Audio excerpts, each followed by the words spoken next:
A hiker found a warning carved into the canyon wall. In late autumn of 2017, a lone hiker discovered a warning carved deep into a canyon wall.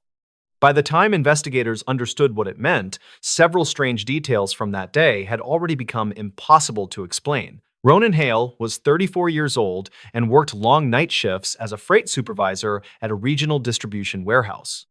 On most weekends, he drove away from the city, looking for quiet trails where he could hike alone and clear his mind. That Saturday morning, he headed toward a remote stretch of canyonland several hours outside the nearest town. The place was known to locals for steep walls, narrow paths, and long sections where cell signals simply disappeared. Ronan preferred trails that few people visited because crowded parks always made the experience feel rushed and noisy. According to later interviews, he packed water, a small camera, trail snacks, and a folded topographic map inside his worn hiking bag. The trail he chose that day followed a dry riverbed before bending into a deeper section of canyon. By mid-morning, the sun hung high above the cliffs, casting sharp shadows that stretched across the dusty stone floor. At first, nothing unusual happened, and Ronan walked steadily while taking photos of unusual rock formations along the path. Around noon, the canyon narrowed sharply, forcing the trail close to a tall wall of pale stone. It was there that Ronan noticed something strange, cut into the rock several feet above the ground. At first, he assumed it was graffiti left by climbers, which sometimes appeared in isolated places like this. But when he stepped closer, the markings looked older and far more deliberate than simple carved initials. The letters were deep and uneven, like someone had spent a long time pressing a sharp tool into hard stone.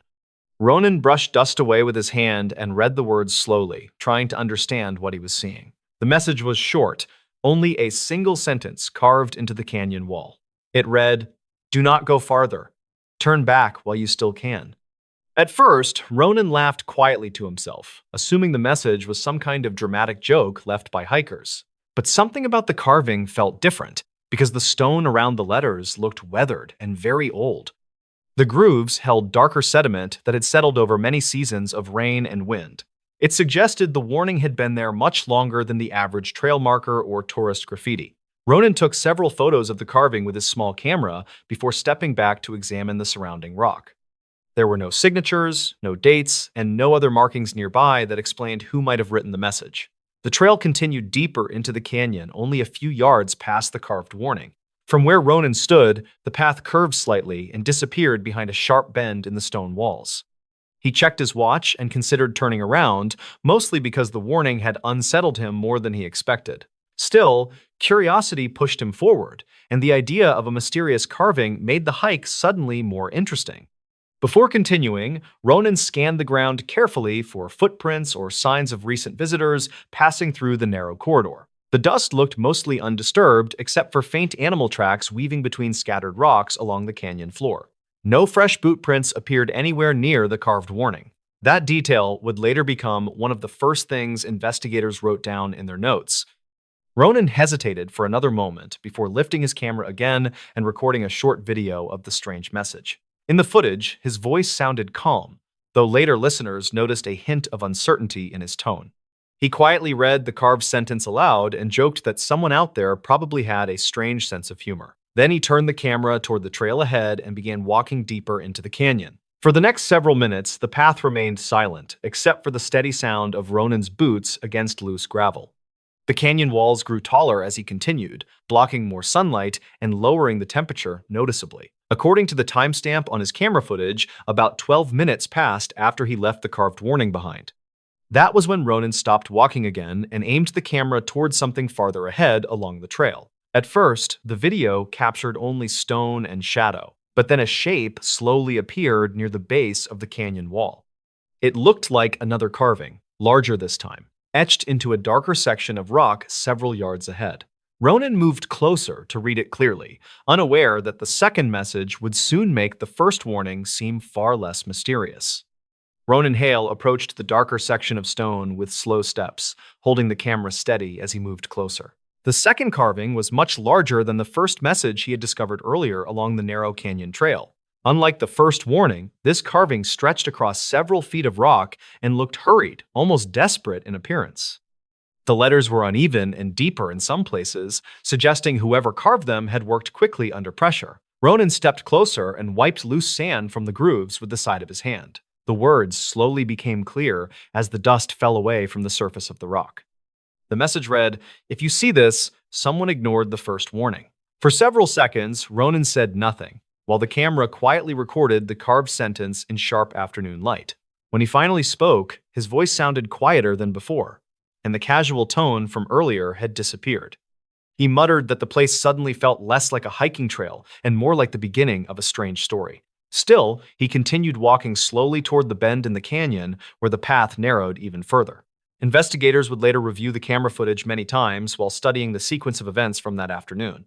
At first, nothing unusual appeared beyond the two carved warnings and Ronan's calm but cautious reactions. But a few minutes after passing the second carving, something else entered the frame briefly near the canyon floor. The camera caught a glimpse of what looked like a rusted metal object, partly buried under layers of dust. Ronan noticed it immediately and crouched down to brush away loose gravel from the small exposed corner.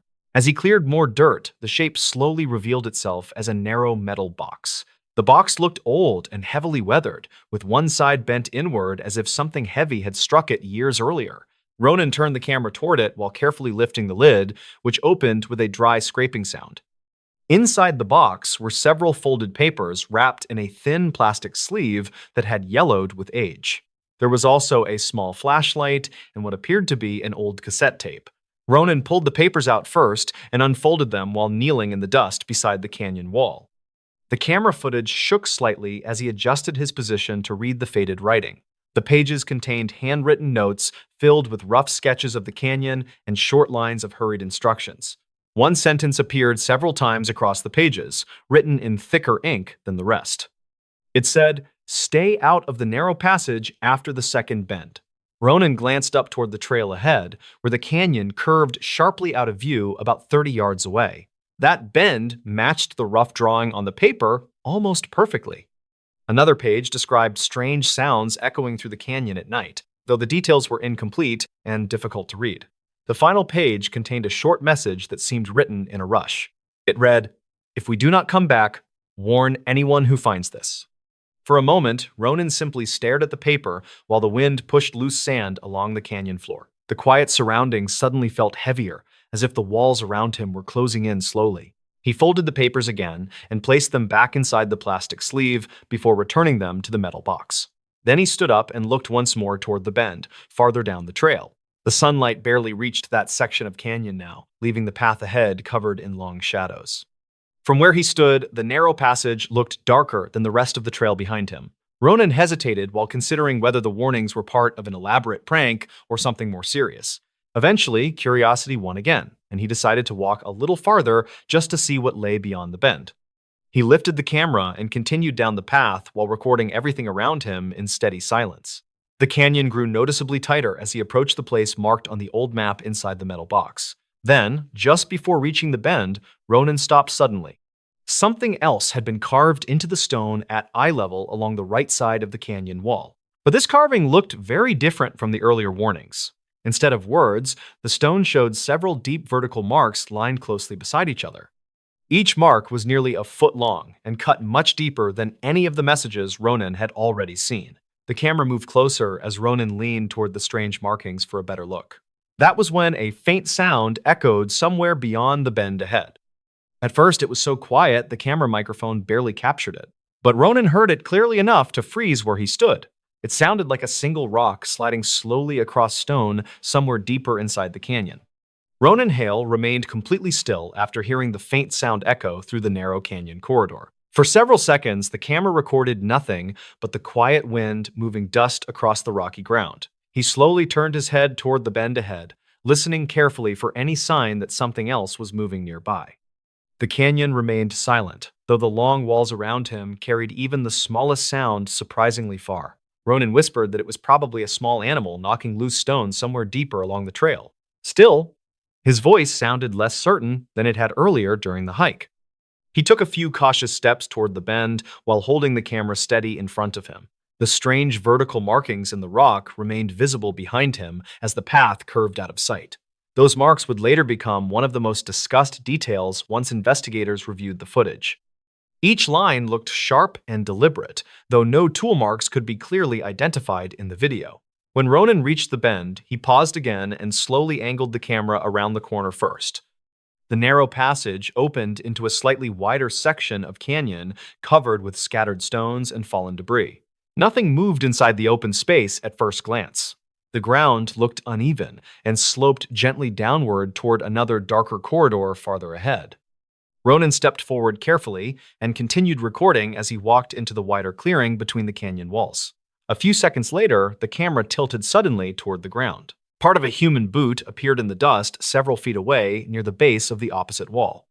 The rest of the shape slowly came into view as Ronan approached. Half buried beneath loose gravel was the skeletal outline of a hiking pack and what remained of a person beside it. The bones were scattered slightly, as if they had been exposed to years of harsh weather. Ronan stopped immediately and lowered the camera while staring at the discovery in stunned silence. When he finally spoke again, his voice sounded quiet and shaken. He said someone must have gotten lost here a long time ago and never found their way back out. Then, he carefully stepped closer to examine the abandoned gear lying beside the remains. The backpack looked extremely old, with faded straps and cracked plastic buckles coated in thick canyon dust. Ronan noticed a small metal tag attached to one of the zippers. He brushed it clean with his thumb and read the faint lettering engraved across its surface. The tag carried a name and a year that had nearly worn away. The camera struggled to focus, but investigators later enhanced the frame during their analysis of the footage. The tag appeared to read a name, followed by the year 1998.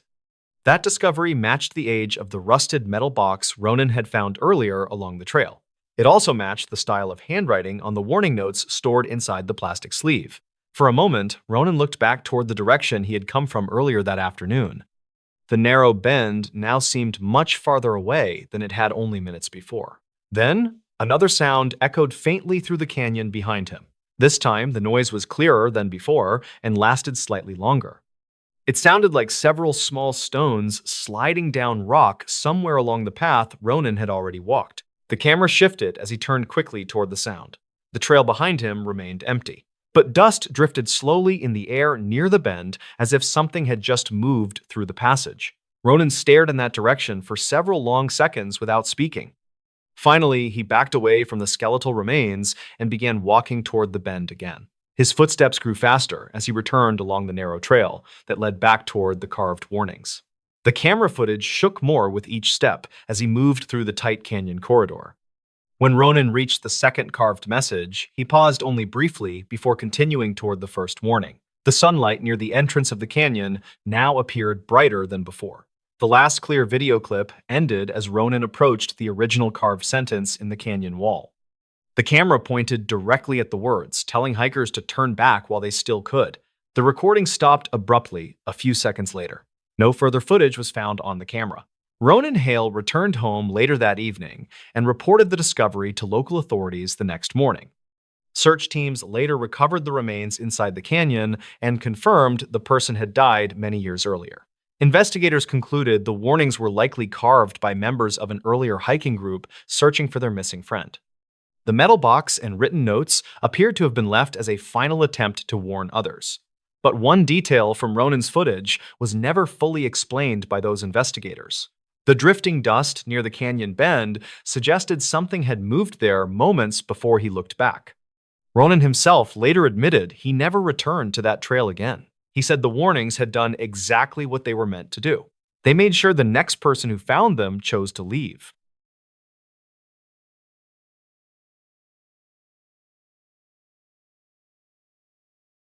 One line in the dispatch log changed the case. The case would later be defined by a single sentence typed during a quiet overnight shift. At the time, it looked like nothing more than routine documentation from a call that felt ordinary.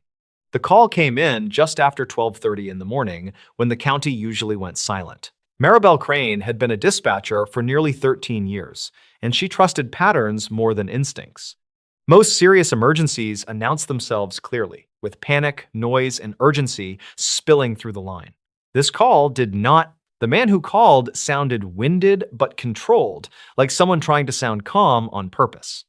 He said he was driving home when his headlights caught a pickup truck down in a roadside ditch. The vehicle sat nose forward at an odd angle, with no lights on and no movement inside. MrBallen asked for his location, and he hesitated before answering.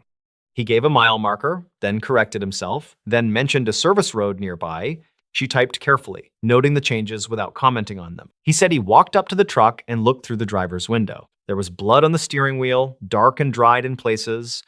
The driver was slumped forward, seatbelt on, and not responding. MrBallen asked if he had checked for breathing. The man said no, he did not want to touch anything. His voice tightened slightly when he said it, then smoothed out again.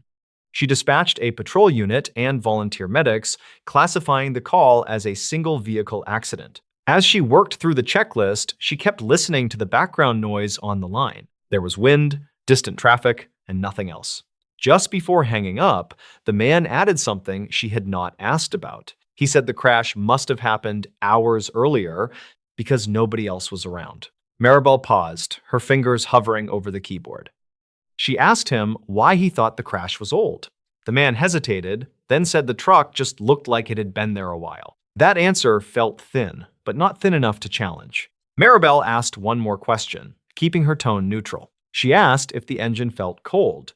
The man said no, the engine was warm. There was a brief silence after that, the kind that lingered longer than expected. MrBallen typed as he spoke, documenting the contradiction without comment. Caller reports engine warm despite belief crash occurred hours earlier. She closed the call and moved on, already answering another line. In her experience, small inconsistencies were common and usually meaningless. 11 minutes later, Deputy Alric Boone arrived at the scene. He was nearing the end of a long shift and hoped for a quick resolution.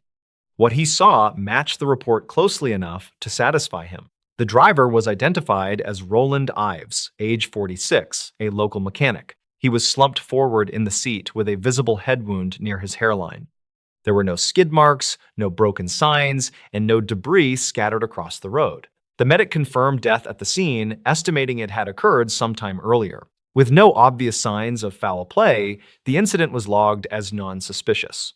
The truck was towed, photos were taken, and traffic flowed again. By sunrise, the case was already settling into paperwork. It looked like another lonely death on a forgotten stretch of road.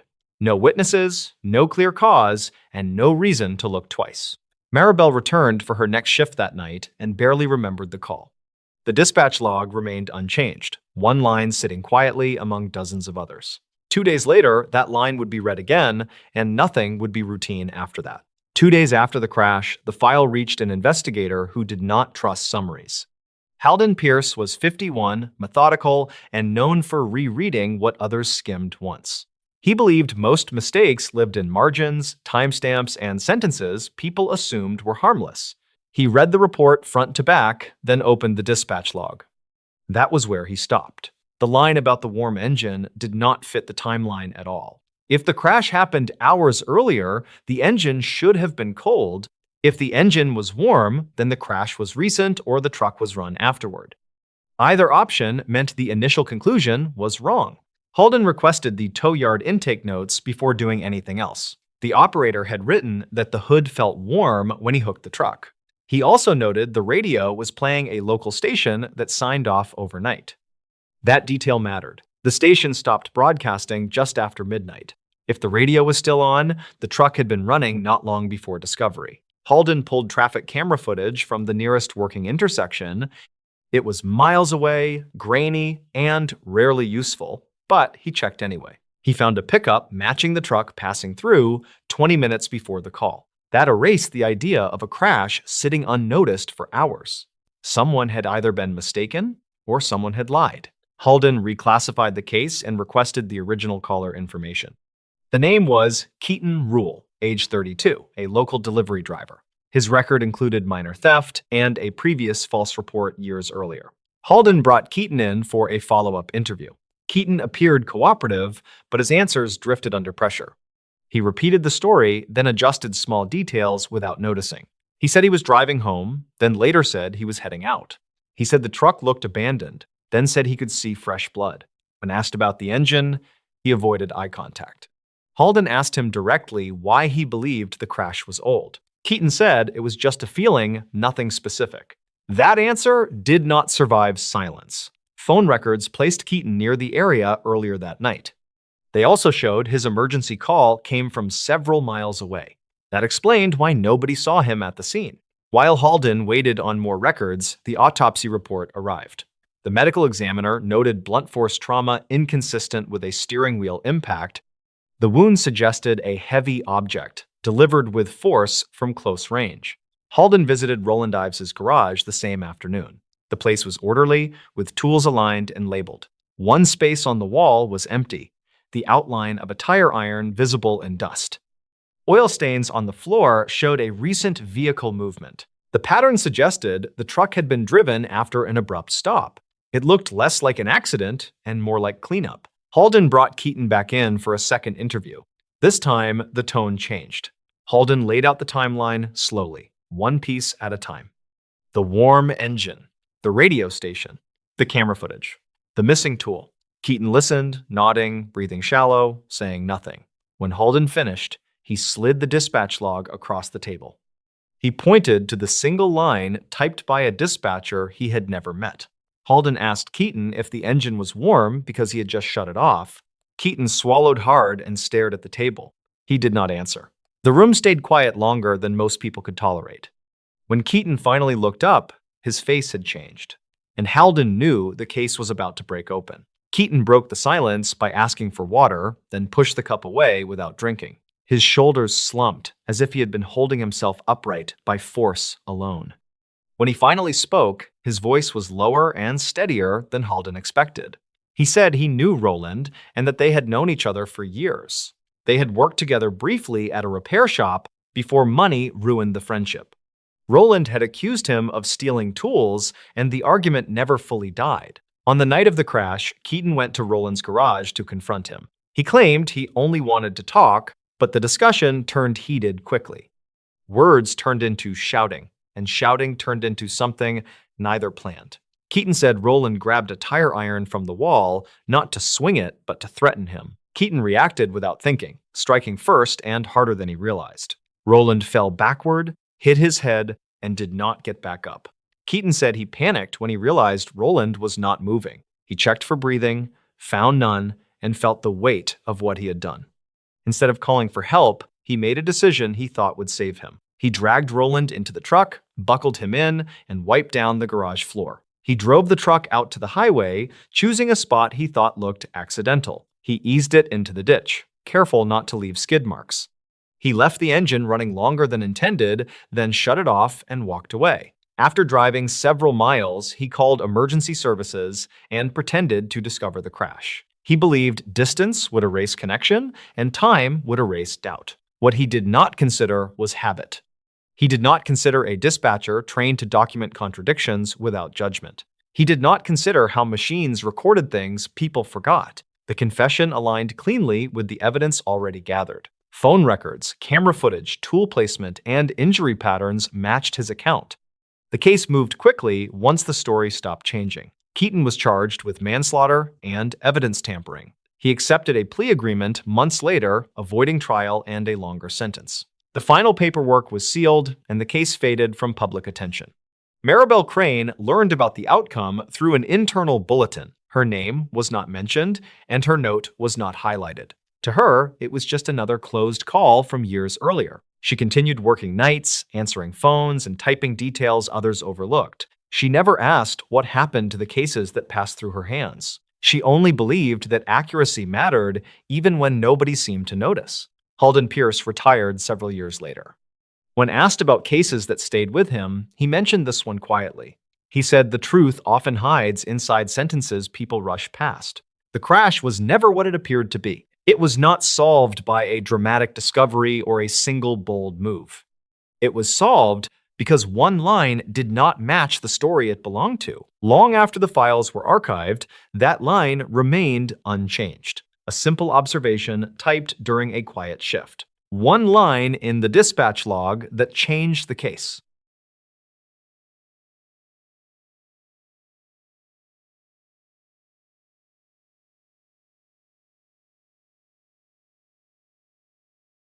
The night guard who found a camera still recording.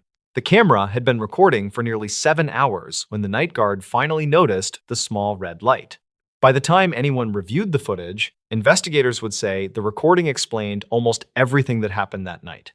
Calder Vance was 38 years old and worked the overnight security shift at a quiet industrial storage complex outside town.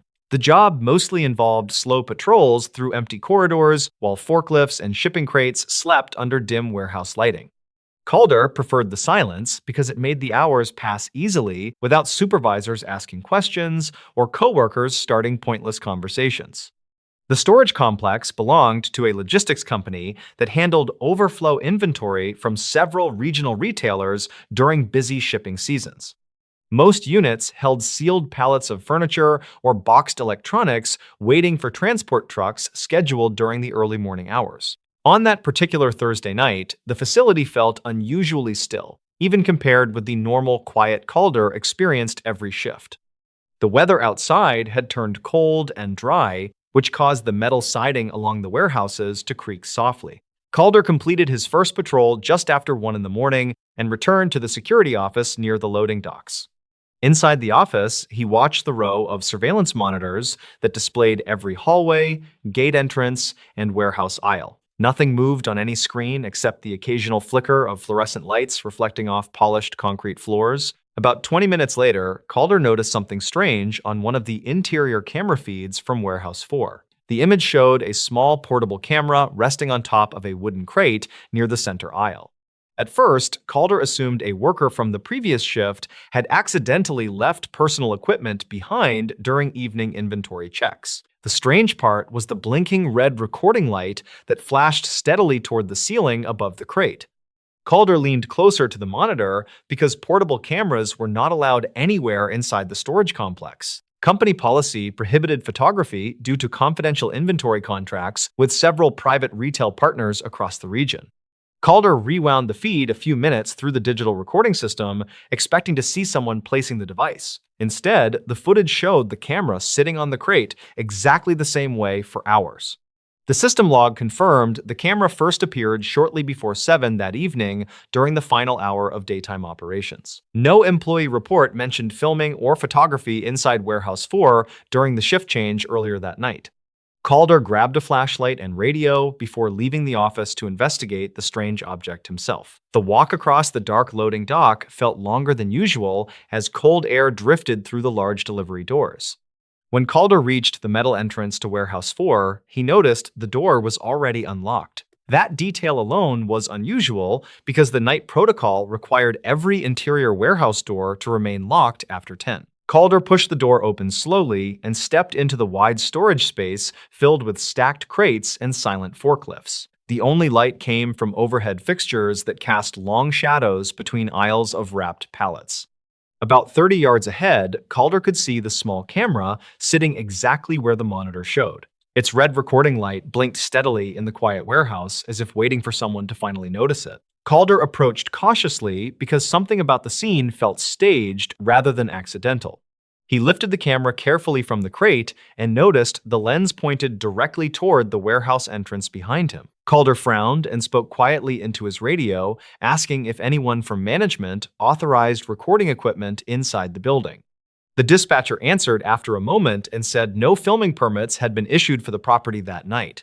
Calder turned the camera around in his hands and realized the recording timer was still running. 7 hours and 16 minutes appeared on the small digital display beneath the blinking light.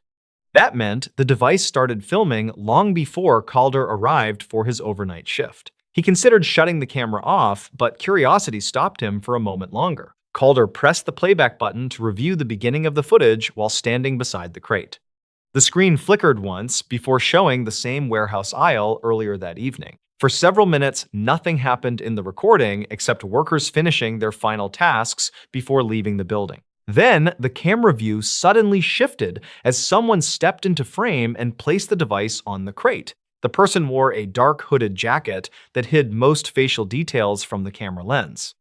However, one important detail became clear immediately when the figure looked directly into the recording. The person knew exactly where Calder would eventually stand. Calder stood beside the crate and watched the footage again, holding the small camera close to his face. The hooded figure remained in the frame for several seconds after placing the device carefully on the wooden surface. The person adjusted the camera angle slowly until the warehouse entrance filled the center of the screen. For a moment, the figure looked straight into the lens as if checking whether the framing was correct. Then the person raised one hand and pointed directly toward the doorway where Calder now stood. The gesture felt deliberate and unsettling because the camera had been aimed exactly at that position. Calder felt a slow, chill run across his shoulders while the recording continued to play quietly in his hands. The hooded figure finally stepped backward and walked down the main aisle between tall stacks of sealed crates.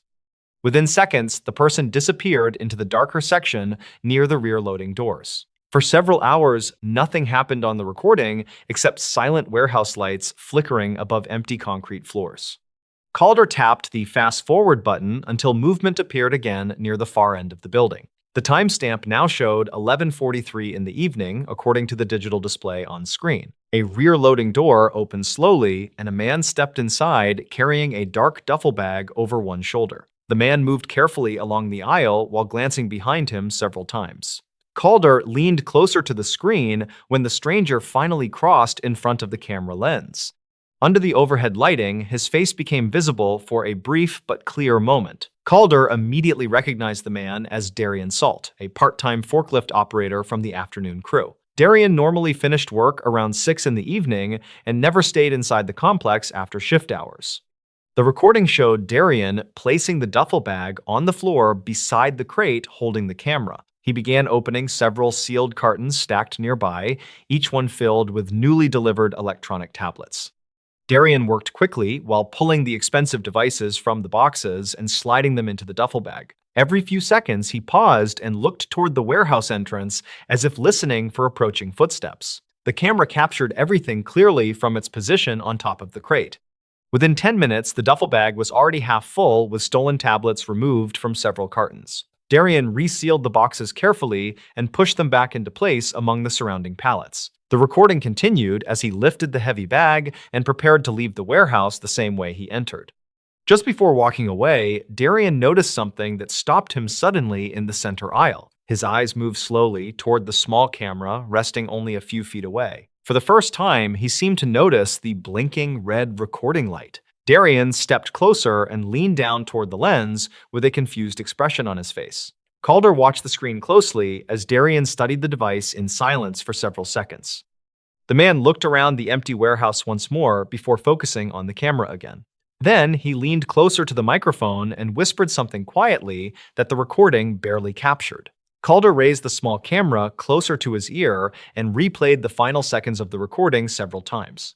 The warehouse around him remained silent, except for the faint sound coming from the camera speaker. Darian's face filled the screen while he leaned closer to the lens with a tense expression. For several seconds, he studied the device as if trying to understand why it was there.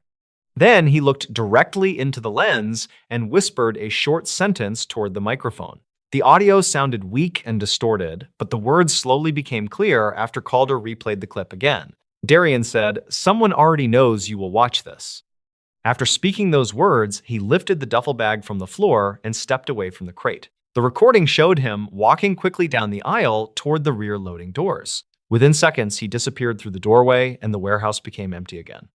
The camera continued recording for several more hours without capturing any additional movement. Calder stood quietly beside the crate while the red recording light blinked in the dim warehouse lighting. Something about the message made him uneasy because Darian sounded genuinely frightened rather than confident. Calder returned to the security office and reported the entire situation through the company dispatch line. Management contacted local investigators before the morning shift arrived at the facility later that day. Detectives collected the camera along with the security recordings from the building surveillance system. Those recordings confirmed that Darian Salt entered the warehouse shortly before midnight through the rear loading doors. They also confirmed that he never passed through the front security gate after leaving the building. Police searched Darian's apartment 3 days later and recovered most of the stolen electronic tablets. However, Darian himself was not there, and investigators could not determine where he went after that night. The small portable camera remained the most unusual piece of evidence recovered from the warehouse. No fingerprints were found on the device except Calder and Darian from when they handled it. Security footage from earlier that evening showed nothing clearly identifying the hooded figure who placed the camera. Investigators believed the person entered the building during the busy final hour of daytime operations. That was the only time the facility allowed outside delivery drivers and temporary contractors inside the warehouse. Even after reviewing every available recording, no one could identify the individual who set the camera on the crate. What puzzled detectives most was the way the device had been positioned toward the entrance. It was placed exactly where Calder would stand hours later while reviewing the strange recording. The message Darian whispered into the lens also raised questions that investigators never fully answered. "Someone already knows you will watch this." Calder often remembered those words during later night shifts when the warehouses felt unusually quiet. The red recording light had blinked patiently for hours as if waiting for the right moment. And when Calder finally found the camera still recording, it already knew exactly who would watch the footage.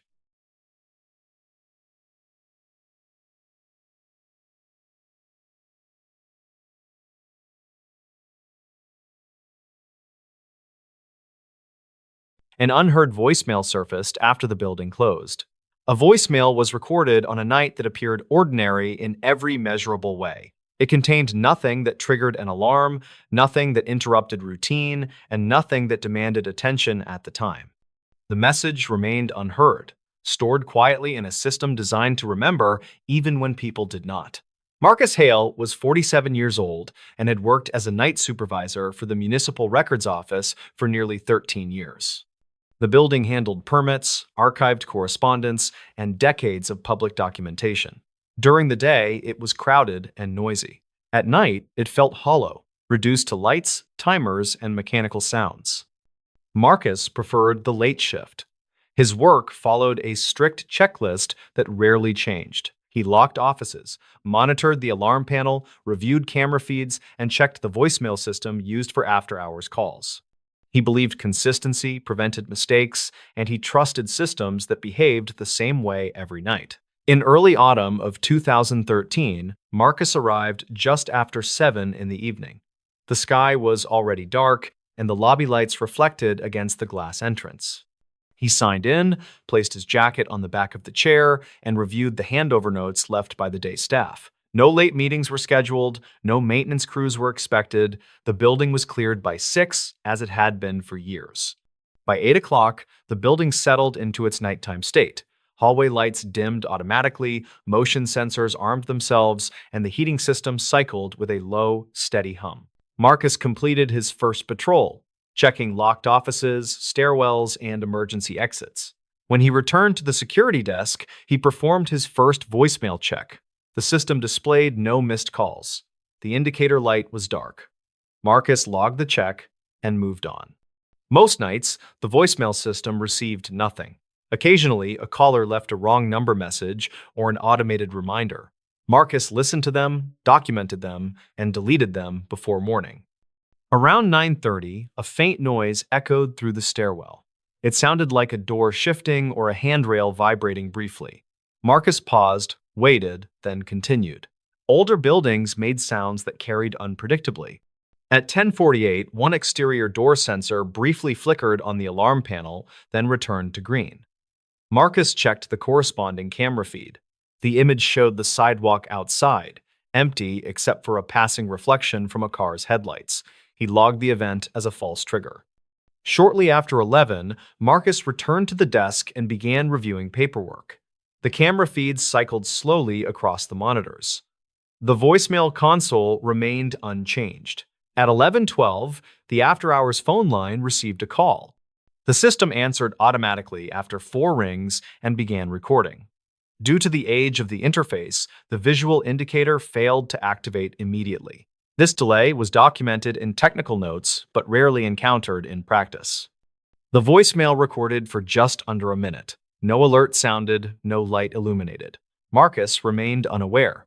He left the desk for another patrol at 11:20, checking file rooms, restrooms, and the rear corridor.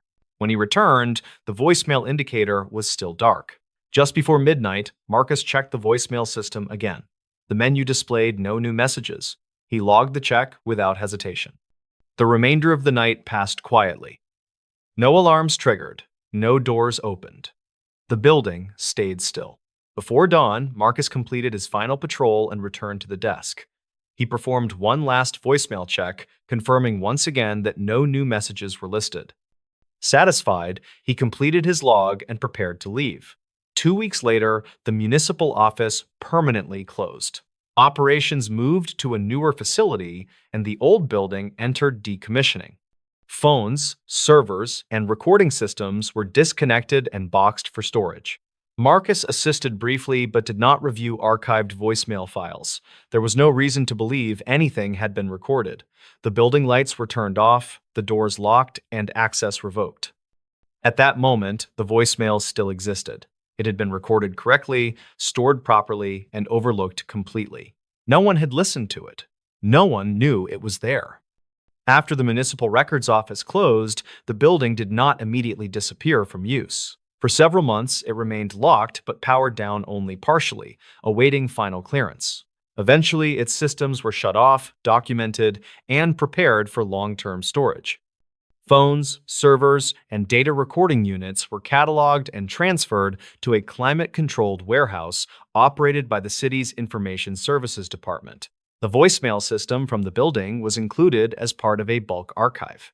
According to the checklist, it contained no stored messages. The equipment was sealed in labeled containers and placed on metal shelving alongside hundreds of other retired systems from across the city. No one revisited it. There was no operational reason to. Marcus Hale transferred to the new municipal building and continued working nights for another year. The old records office became something he referenced only when asked about legacy procedures. Eventually, even those questions stopped. Years passed. In 2019, the city initiated a long-delayed digitization project aimed at reducing physical storage. Part of the project required technicians to inspect and verify the contents of legacy systems before disposal or permanent archiving. Claire Donovan, an IT technician with experience in outdated phone systems, was assigned to review several voicemail servers from decommissioned buildings. Most were empty or contained routine test recordings from installation dates. When Claire powered on the voicemail unit from the old records office, she noticed something immediately inconsistent. The system indicated one stored message. According to its paperwork, it should have been cleared before storage. She accessed the internal menu and confirmed that a single voicemail was present. It was marked as unreviewed and had never been played. The timestamp placed it late at night, approximately 2 weeks before the building's closure. Claire checked the export logs and found no record of the message being transferred or deleted.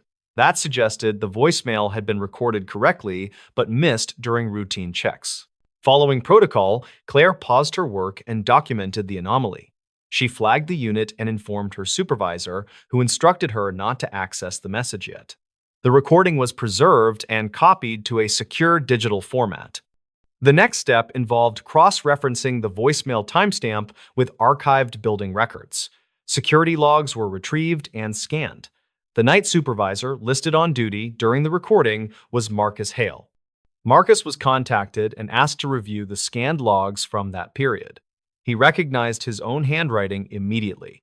His entry for that night clearly stated that no voicemail messages were present during his checks.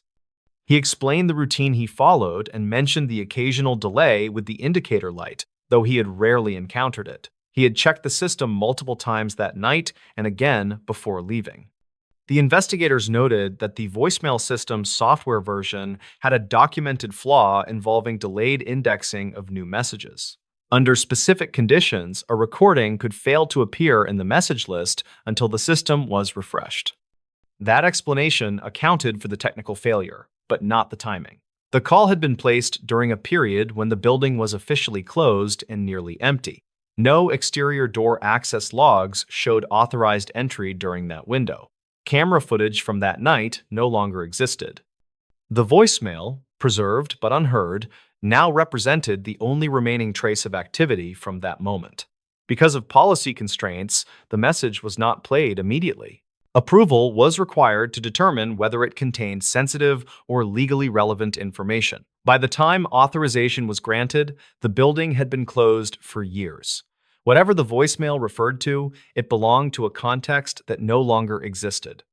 The message remained sealed, its significance growing only because it had been found too late. Approval to access the voicemail came through quietly, without urgency.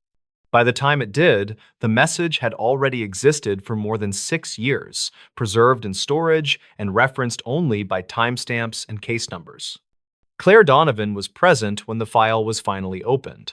An internal compliance officer and a records supervisor listened alongside her. No one expected anything dramatic.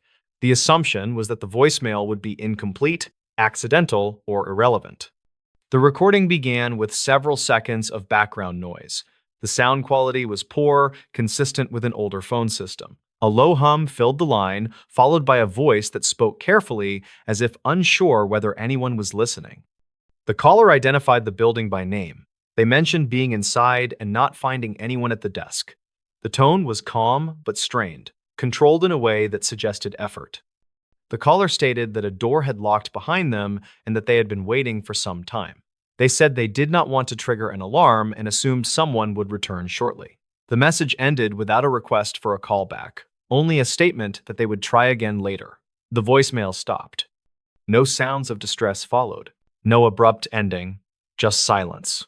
The room remained quiet after the playback finished. The compliance officer replayed the message once more, confirming the timestamp. It aligned exactly with the period Marcus Hale had been on duty. Records were reviewed again.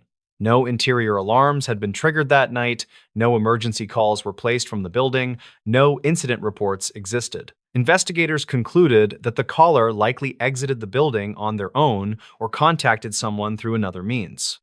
There was no evidence of harm, and no missing person report from that period matched the limited information in the voicemail. Still, the message raised uncomfortable questions. How someone entered the building was unclear. Why they did not approach security directly was unexplained. And why the voicemail went unheard remained a technical failure layered on routine. The case was closed as informational. No further action was taken. Marcus was informed of the voicemail's contents weeks later. He listened once, then declined to hear it again. He accepted the explanation, but found little comfort in it. He returned to his routines, continuing to log details carefully, aware now that accuracy without timing could still fail. The old building was eventually demolished. Its records were digitized, its systems recycled, and its physical presence erased. The voicemail remained archived, labeled, and indexed, no longer unheard, but permanently late. It stood as a record not of what happened, but of what almost mattered, and the narrow window in which listening might have changed something.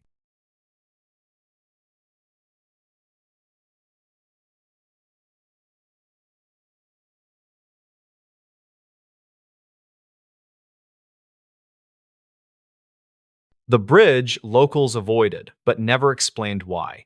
A single bridge spanned the quiet river outside the town, yet locals rarely crossed it after sunset. No official warning existed, but everyone knew to stay away, and no one offered a reason that made sense. The bridge had stood for decades, weathered by storms and time, yet something about it unsettled anyone who approached it at night. Harold Jensen was 38 years old and worked as a night security patrol for the County Parks Department. His route covered trails, parking lots, and small facilities along the river. He knew every crossing, every light post, and every railing. Yet the bridge locals called the Old Bridge always felt different. It carried an atmosphere that was difficult to describe, a heaviness in the air that was noticeable even from the distance. On a cool autumn night in 2015, Harold started his patrol shortly after 9. Fog rolled over the river, curling along the surface and drifting into the low branches of trees lining the banks. Streetlights from the nearby town cast pale reflections on the water. The wind made a low whistle through the trees, carrying a chill that cut through his jacket. He drove slowly along the road, parallel to the river, checking each crossing as he passed. When he reached the old bridge, he slowed further. Structurally, it looked ordinary. Steel beams, aged planks, and a faded railing. There were no warning signs. Still, instinct told him to be cautious. The bridge seemed to belong to another layer of time, almost alive in its stillness. Locals called it a void after dark quietly. and Harold had heard the warnings, though no one ever explained why. Some said accidents happened. Others claimed they heard voices or footsteps. None of it had been documented officially. To most, it was just superstition. But Harold had worked these roads long enough to notice patterns that didn't fit simple explanations. He parked a few yards away and stepped out, flashlight in hand. The fog thickened, muffling his steps. The river below moved slowly, but in the mist, it looked deeper, darker. Halfway across, he paused. The wood of the planks creaked under his weight. One section near the center sagged slightly, more than natural wear should allow. Harold's light caught faint scratches along the railing. They were recent, irregular, but deliberate. They didn't form letters or symbols, yet they felt intentional. The hairs on the back of his neck prickled. A bird's distant call sounded out of place, echoing across the foggy water. He continued across carefully, keeping his gaze on the planks. The wind rattled the beams above, and a low groaning sound came from the supports. Harold had walked this bridge hundreds of times during the day and early evening. Tonight, it was different. He felt an unease that was more physical than mental, a weight pressing down, urging him to move faster. When he reached the far side, he looked back. The road behind him was empty. The fog swirled thickly, obscuring details, leaving only the outline of the bridge and the reflective glint of metal beams. No cars, no animals, no other humans. Only the river moving silently below. Harold stepped off the bridge and kept walking along the riverbank, flashlights sweeping the structure from a distance. He noted the sagging planks, the scratches, the fog clinging unnaturally to the surface. No one crossed that night. No footprints other than his own. By the time he returned to his vehicle, he had made mental notes of everything. The way the mist seemed heavier on the bridge than the surrounding area, the subtle sounds carried across the water, and the eerie silence that replaced normal night noises. Nothing in the official records mentioned these details. Harold finished his patrol and logged the route in the report. In his entry, he noted the bridge appeared ordinary but unnerving. The local avoidance made sense instinctively, even if no one would ever explain why. He left the site as fog drifted away, leaving the bridge in shadow. Its silence felt deeper than the river, heavier than the night itself. Harold could not articulate why, but the feeling lingered long after he drove back toward town. The old bridge had whispered something only a few ever noticed, and for Harold, that whisper stayed with him. Weeks passed after Harold's first night at the old bridge, but the sense of unease lingered. Locals continued to avoid it, crossing it only if absolutely necessary, and even then in daylight. Drivers slowed as they passed, joggers rerouted their paths, and maintenance crews hesitated to work there after dusk. Nobody ever explained why, and nobody officially documented incidents. One October night in 2015, Harold returned for a routine patrol.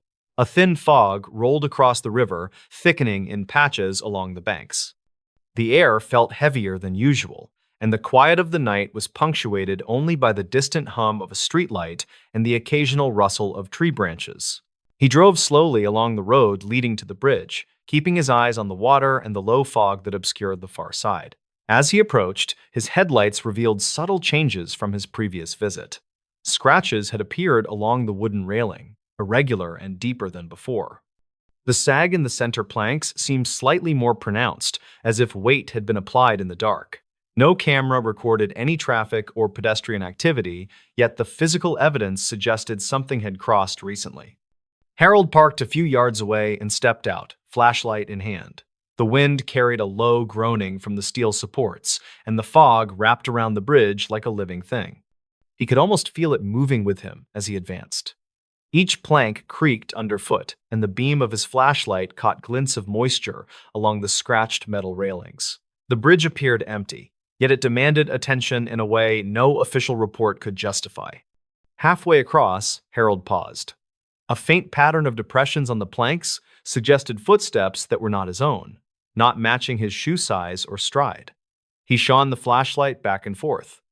Shadows pooled at the edges, shifting as if the fog itself moved unnaturally. The river below flowed silently, reflecting dim light, yet it seemed heavier, darker than before. The bridge exuded a presence, subtle but undeniable. Harold moved forward cautiously. The deeper scratches on the wood suggested someone or something had applied pressure deliberately. A small, almost imperceptible vibration ran along the planks, synchronized with his heartbeat rather than any natural rhythm. He stopped and listened. Only wind and distant traffic on the main road answered. Yet the sensation of being observed remained. Upon reaching the far side, Harold looked back. The bridge now seemed longer, darker, with shadows that stretched unnaturally into the fog. He stepped off the structure, keeping his flashlight trained on it from a distance. New scratches caught the light, fresh and deliberate. No footprints, no tire marks, no signs of passage other than the marks themselves. Over the following nights, Harold returned multiple times. Each visit revealed slight but consistent differences. A new scratch here, a deeper plank depression there, subtle shifts in the fog's movement that he could not explain. Cameras covering the bridge showed no movement. Logs indicated no authorized access. The evidence mounted silently, almost imperceptibly. Conversations with locals confirmed what Harold suspected. Drivers spoke of strange reflections on the water, joggers mentioned the sensation of being watched, and maintenance crews quietly admitted they avoided late work on the bridge. Yet when Harold asked for details, answers were vague. Best to stay away, they said. No one documented incidents officially. Harold began keeping his own detailed log. He measured plank positions, mapped scratches, and noted environmental conditions, wind speed, fog density, and temperature. Nothing indicated immediate danger, but the subtle anomalies persisted. The bridge, he realized, operated under its own set of rules, invisible to authorities and unnoticed by casual observers. By the end of October, the bridge had transformed in Harold's mind from a simple crossing to a point of tension. Each patrol became an exercise in careful observation. Every creak, shadow, and ripple was documented, each anomaly compared to previous nights. The locals' instinctive avoidance made sense now, even if no official explanation existed. Harold continued nightly patrols with a quiet vigilance, aware that the bridge held secrets no one would admit to. Its presence was heavy, almost sentient in its quiet insistence. The river flowed, the fog shifted, and the scratches persisted each night, confirming that some mysteries were meant to be observed, but never fully explained. Harold continued his patrols into late November. Each night, the bridge remained empty, yet the anomalies persisted. New scratches appeared along the railing. Faint depressions in the planks shifted subtly, and the fog behaved in ways he could not explain. The locals' instinctive avoidance now made sense to him, even if no one would ever articulate the reason. One night, he arrived earlier than usual and watched the bridge from a distance. The fog lay thick across the river, and the wooden planks reflected dim light from his flashlight. For a long moment, the bridge seemed to breathe, as if acknowledging his presence. No sound, no movement, only a subtle tension that pressed in from all sides. Harold documented everything in his personal log, noting each anomaly, every scratch, each uneven plank, and the peculiar patterns of the fog and wind. The bridge did not follow conventional rules. Cameras captured nothing, alarms recorded nothing, and official reports listed only routine inspections. Yet Harold knew the bridge held secrets older than any of his notes. By December, the bridge had become more than a crossing. It was a threshold between the ordinary and something unquantifiable. Even when the river flowed quietly below and the night seemed empty, the bridge exerted an influence that could not be measured. The locals' warnings, though, never explained, carried weight that Harold now understood instinctively. One final night, Harold stopped mid-crossing and looked toward the far side. The fog shifted unnaturally, curling like smoke along the planks. He felt a presence, not malicious, but aware. He stepped off the bridge slowly, leaving it to its silence. Behind him, the scratches remained, the planks sagged, and the fog lingered. Nothing in the official world would ever acknowledge it, and perhaps that was exactly as the bridge intended. Harold left the site, recording the bridge in his log one last time before the end of the patrol season. Its mystery remained intact. Locals continued to avoid it, and the reasons remained unspoken. The bridge stood quietly over the river, indifferent to human observation, preserving its secrets for anyone daring enough to notice, but never explainable. For Harold, the bridge was a reminder that some things in the world exist beyond reports, beyond explanations, and beyond reason. Some mysteries demand respect through avoidance, not understanding. And in that quiet, fog-draped night, the bridge kept its truth hidden, as it had for generations.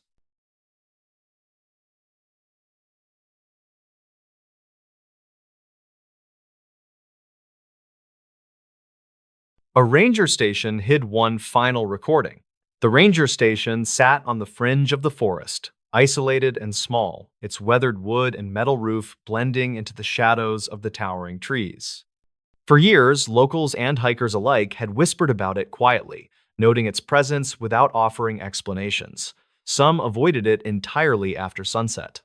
There was a sense that the station contained something unspoken, a detail not recorded in reports or public records, something that lingered in the air around the building. Lucas Marrow, 42, worked night shifts at the station during the late summer months. His responsibilities were precise: monitoring remote forest cameras, checking fire alarms, and maintaining a daily log of ranger and wildlife activity. The station contained a small server room, radios for communication, and an older voicemail system that recorded after-hours calls from field rangers. Lucas had used the system countless times, and it had rarely produced anything unusual. On a late August night in 2016, Lucas arrived just after 10. The air was humid and carried the earthy scent of the forest floor. A faint wind rustled leaves in the distant trees, and the call of an owl echoed across the clearing. He completed a quick patrol of the perimeter, checking the gates and the observation tower before returning to the station. The night seemed ordinary, almost too quiet, but Lucas felt a subtle tension in the air that he couldn't place. Inside, the station hummed with life. Computers blinked, radios emitted low static, and the voicemail system sat dormant on the desk. Most nights, it recorded nothing. Messages typically came from automated alerts, sensor malfunctions, or field rangers leaving routine check-ins. Lucas performed a standard check around 11:15. The system appeared normal. No new messages, no missed calls. He tapped through the interface, scrolling past old recordings he had already reviewed, and logged the check in his nightly binder. Shortly after midnight, a faint flicker appeared on the small server monitor. Lucas stepped closer, expecting a system alert or maintenance ping. Instead, the screen displayed a single new voicemail entry he had never noticed before. The label read "Final," accompanied by a timestamp late the previous night. Lucas froze briefly. He had checked the system multiple times, yet this message had appeared now, as if it had waited to reveal itself. He pressed play, but the interface hesitated, the indicator light blinking sporadically, almost reluctant to activate. Lucas set down his flashlight and tried again. The recording began with static, a low crackle that filled the small room. Then a voice spoke, calm but deliberate, identifying itself as a ranger in the field near a portion of the forest no longer open to the public. The speaker mentioned something unusual, something they had observed but could not verify. The message ended abruptly, under a minute, with no instructions, no names, and no indication of urgency. Lucas replayed it once more. The timestamp corresponded to a time when no ranger had reported activity and no alarms had been triggered. The system's older design meant that sometimes recordings could fail to display immediately, but Lucas had never seen one labeled final. 2024 with jocks possible. A subtle tension filled the station. The hum of computers and the faint wind outside suddenly seemed louder, more deliberate. Lucas made a note in his personal log, describing the recording, the timestamp, and the peculiar label. He left the entry intentionally vague, unsure if anyone would ever need to review it. The forest outside remained still, the wind brushing gently against the trees, carrying the faint sound of distant wildlife. Hours later, Lucas finished his patrol. He double-checked the doors, verified the alarm system, and logged the night as routine except for the final recording. It existed, stored and unnoticed for months or perhaps years, waiting to be acknowledged. He turned off lights, left the station, and drove along the narrow forest road back toward town. For the rest of the summer, Lucas could not shake the memory of the recording. Its presence was subtle yet unmistakable. The station seemed heavier that night, charged with the knowledge of something left behind, something unspoken. The final recording existed, unseen and unheard, a secret quietly preserved in the digital shadows of the ranger station. The forest carried on as it always had, oblivious to human awareness. Yet the station, its servers, and that single, mysterious recording remained, quietly marking the night as one that would be remembered only when the system and the message would finally demand attention. After that night, the ranger station returned to its usual rhythm, but the final recording weighed on Lucas's mind. He continued his patrols with meticulous attention, logging wildlife activity, checking cameras, and monitoring fire alarms. Yet, he could not stop thinking about the voicemail. Something about the label "final" suggested importance beyond routine, though no one had confirmed its meaning. Days passed. The forest remained quiet, almost unnaturally so. Birds and nocturnal animals moved through the underbrush, but the usual sounds, branches snapping under small animals, distant hoots, the rustle of wind in the treetops, seemed muted. Lucas noticed small anomalies. A faint shift in the fog along the forest floor, lights from his tower flickering in irregular patterns, and radios occasionally emitting low static at unexpected intervals. Lucas began keeping a more detailed personal log. He recorded times, environmental conditions, unusual sounds, and the state of doors and windows. Each night, he walked the perimeter twice instead of once, scanning the forest with a flashlight and listening carefully for any movement. Every creak of the station's floorboards, every groan of the aged beams became notable. One night, a week after the initial discovery, Lucas noticed the voicemail system's indicator light blinking unexpectedly. He approached cautiously. The screen displayed a brief message count increase, though no new timestamp appeared. He pressed play, and only static emerged. A low, mechanical hum filled the station, resonating unnaturally through the walls. Lucas stepped back, unease creeping up his spine.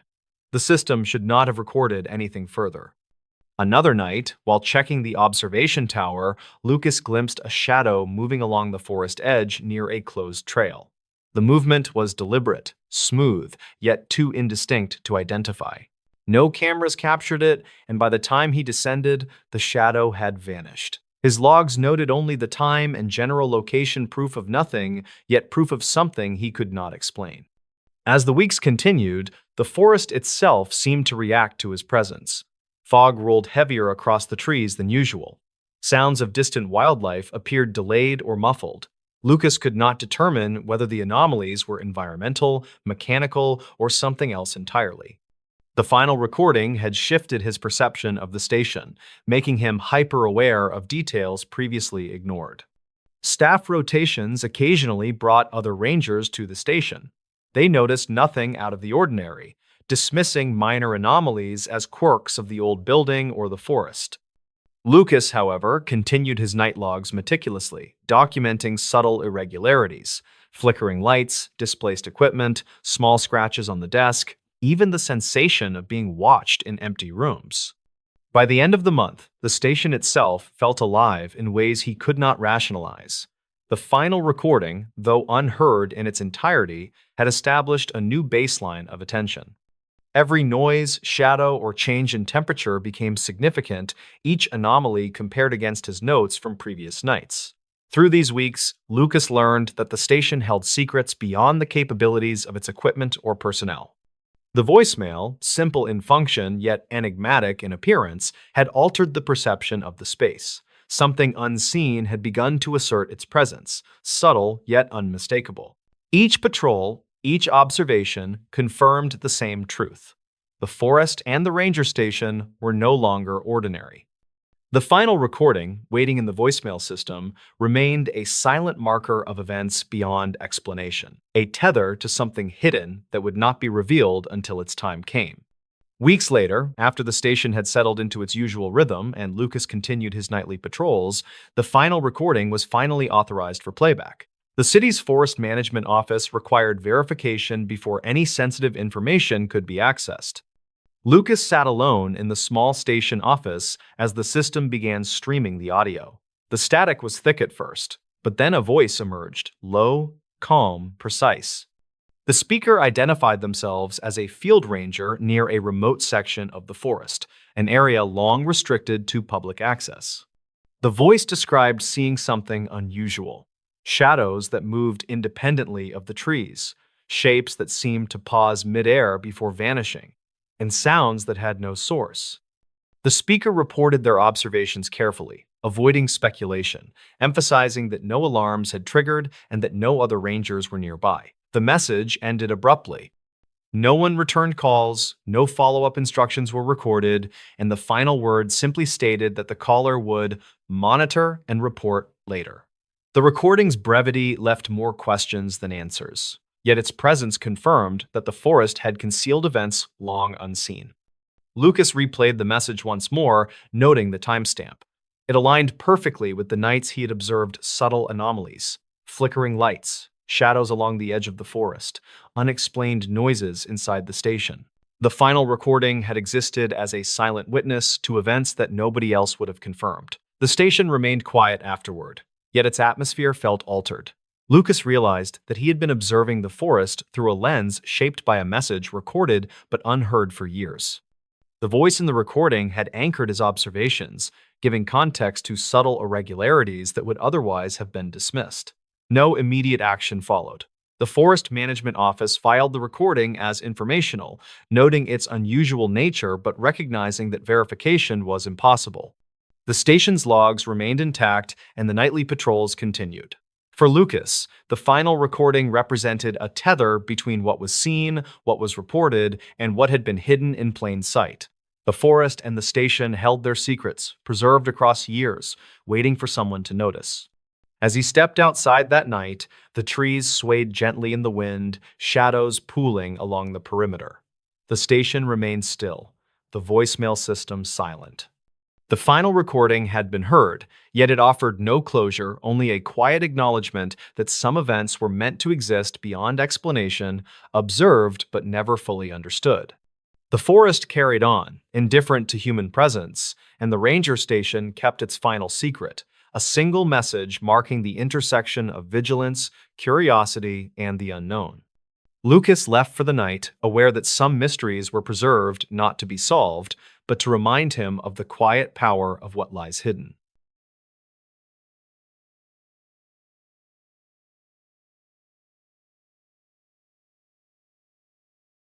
This hospital corridor disappeared from official maps. A narrow corridor stretched along the eastern wing of Street Harlow's hospital, yet it did not appear on any current floor plans or maps. Staff spoke of it in hushed tones, calling it the Old Wing Passage, but no official records acknowledged its existence. Patients rarely saw it, and the few who did mentioned it only briefly, as if reluctant to describe the space. It seemed to exist and not exist simultaneously, a forgotten relic that refused to leave anyone's memory intact. Clara Donovan, 35, worked as an overnight nurse and had navigated the hospital for years. Her rounds included patient rooms, supply closets, maintenance areas, and seldom used wings. She knew the layout intimately, every emergency exit, every stairwell. Yet the eastern corridor defied her maps. Its location was inconsistent with the plans she had memorized, and her footsteps along its linoleum tiles did not match any previously recorded route. On a cold winter night in 2017, Clara began her shift just after 10. The hospital was unusually quiet. Dim fluorescent lights flickered in long halls, and the soft hum of distant monitors filled the air. Snow fell outside, muffling traffic sounds and giving the building a sense of isolation. Her rounds passed routinely, until she noticed a door she had never seen before. The door's paint was faded, the label long peeled away. Instinctively, Clara paused. A narrow strip of light seeped through the edges. She approached cautiously, aware that even in a hospital, doors could hide hazards or maintenance areas. Yet opening this one revealed a corridor stretching farther than she expected. The passage was narrow, its walls a muted green, the linoleum scuffed and aged. Lights overhead flickered sporadically, casting long shadows that seemed to move independently of the bulbs.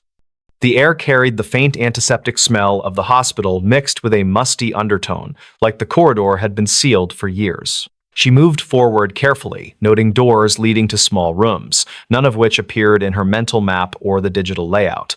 Halfway along, she paused. Embedded in the wall, a small monitor glowed faintly.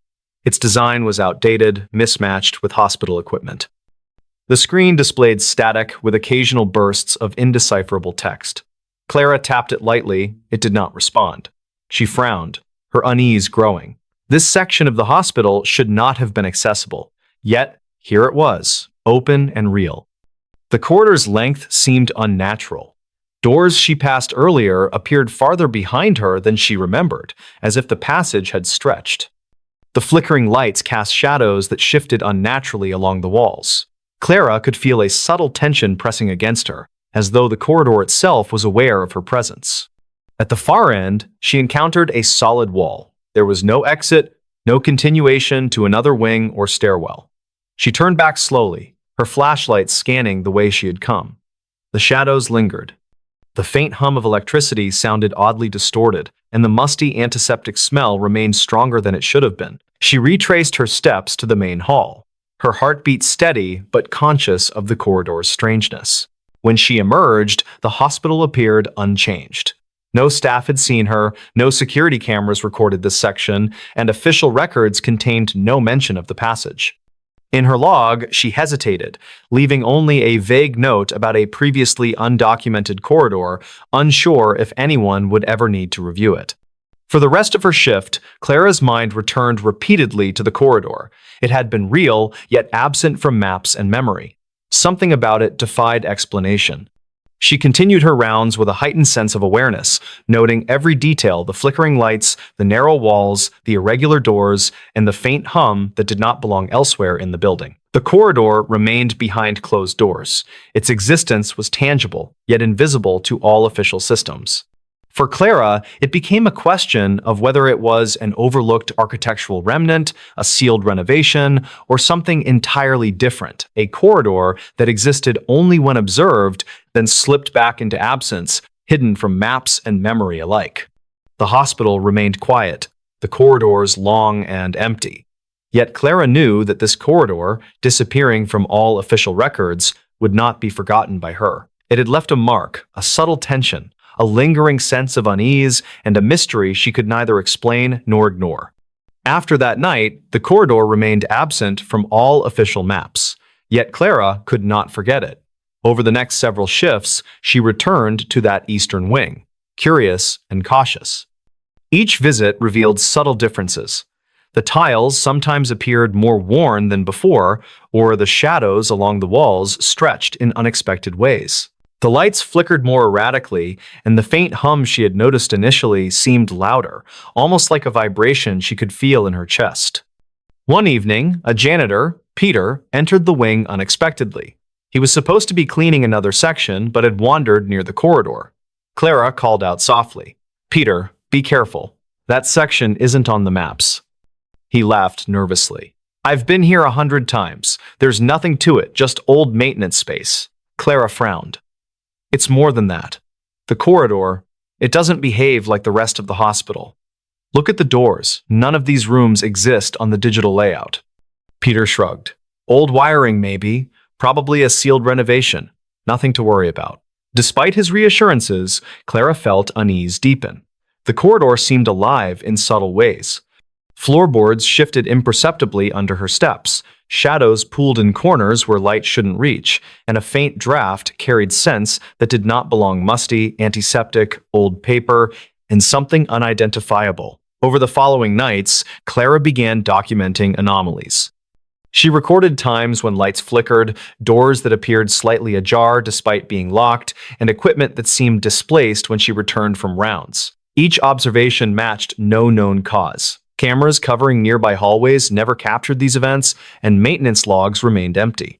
One night, she noticed a monitor embedded in the wall glow faintly. Its screen displayed static and occasional bursts of indecipherable text. Clara pressed the panel, and it responded with a low hum, then fell silent. No alarms were triggered, no staff were alerted. The corridor held its secret, indifferent to human presence. Even during daylight hours, the corridor exhibited odd characteristics. Staff reported feeling watched when passing by or glimpsing movement at the edges of their vision. None could confirm details, and most avoided the wing entirely. Clara's observations became the only consistent record. By the end of the week, Clara realized the corridor affected perception. Its length seemed inconsistent. Doors she had passed previously appeared farther away than expected, and shadows moved in ways that defied the hospital's lighting layout. Even the floor tiles, which were standard linoleum, seemed warped under certain angles of light. Despite her meticulous notes, she could not convince anyone else of its existence. Officially, the corridor did not exist. The maps, security feeds, and architectural plans all ignored it. Yet her own experience, the subtle anomalies, and the reactions of passing staff proved its reality in ways that could not be documented. Clara continued her nightly rounds with heightened vigilance. Each trip down the corridor became an exercise in careful observation, logging the smallest deviations. Flickering bulbs, displaced cleaning supplies, faint echoes that didn't correspond with her steps. The corridor remained silent, yet it communicated through subtle manipulations of space, light, and sound. It became clear that the corridor, though invisible on maps and absent from official records, had a presence that was persistent and intentional. Clara understood that the hospital itself seemed to protect its secret. The corridor could be observed, but never fully explained or captured. By the end of her shifts, Clara had compiled a detailed log. Dates, times, environmental conditions, anomalies, and personal observations. The corridor existed outside the rules of the building, the official documentation, and even human expectation. It was a space that required attention, respect, and caution, a secret corridor that insisted on remaining unseen by anyone not paying close enough attention. After several weeks of nightly observation, Clara realized the corridor's anomalies could no longer be ignored. The doors that should not exist, the lights flickering with impossible timing, and the subtle shifts in shadows had all formed a pattern too consistent to dismiss. Yet no system, map, or record acknowledged the corridor. One night, while reviewing security camera archives in an empty office, Clara noticed something unusual. A feed from a hallway camera, supposedly covering a different wing, showed a fleeting shadow crossing the frame, moving through a doorway that should not exist. The timestamp corresponded to one of her shifts, confirming her experience, yet the corridor itself was absent from the visual record. Curiosity and concern compelled her to investigate further. She returned to the eastern wing, flashlight in hand, moving slowly down the corridor she now knew existed beyond official recognition. The air was heavier than usual, faintly scented with antiseptic and the must of old paper.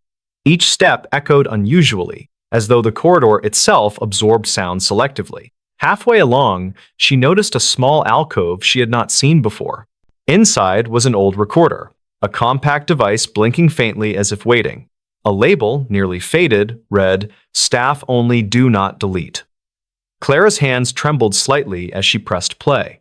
Static filled the room before a voice emerged, calm and deliberate.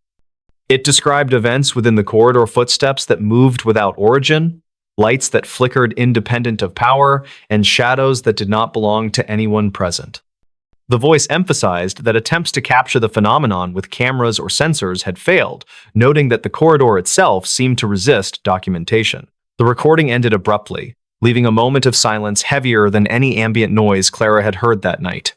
She realized the corridor had been observed and documented before, yet only in ways intentionally hidden from standard records. Clara left the station slowly, aware that the building's eastern wing held secrets meant to be noticed, but not explained. The corridor's existence, confirmed by the final recording, remained a mystery preserved by the hospital itself. The hallway would continue to be avoided, maps would omit it, and staff would whisper about it in passing. For Clara, the corridor became a quiet reminder. Some places are recorded, observed, and remembered not to be fully understood, but to exist as a boundary between perception and the unknown. Even years later, the corridor would still stand, hidden in plain sight, its secrets intact, waiting for those willing to notice but never able to fully explain.